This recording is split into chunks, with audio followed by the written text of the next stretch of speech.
समाज को गलत राह पर घसीटने के लिए भांति भांति के दांव कर रहे हैं।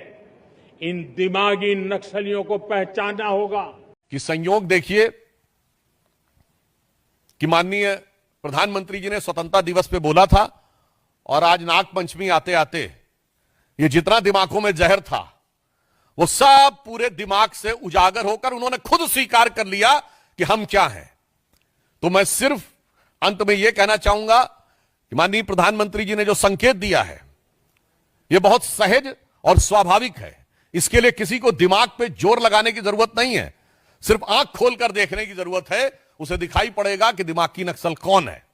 दिमागी नक्सल वो है जिसको हाफिज में साहब नजर आता है, याकूब मेनन में जुडिशियल किलिंग नजर आती है, जिसको ओसामा में जी नजर आता है, जिसको जाकिर नायक में शांति का मसीहा नजर आता है, जिसको इशरत जहां में बेटी नजर आती है, बुरहान वानी में भटका हुआ नौजवान नजर आता है और भारत के सेना अध्यक्ष में सड़क छाप गुंडा नजर आता है।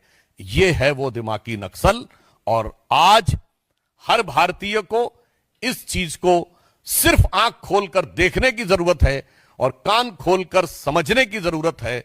स्वतः समझ में आ जाएगा। और उन लोगों ने जब स्वयं स्वीकार कर लिया है तो हमें लगता है अब किसी प्रकार का कोई संदेह या किंतु परंतु किसी देशवासी के मन में नहीं रह गया है कि जो माननीय प्रधानमंत्री जी ने कहा था कि कांग्रेस अब मुस्लिम लीगी माओवादी कांग्रेस हो गई है, तो अब उन्होंने खुद कह दिया है कि वो सिर्फ मुस्लिम लीगी माओवादी कांग्रेस नहीं बल्कि दिमागी नक्सल कांग्रेस भी हो गई है।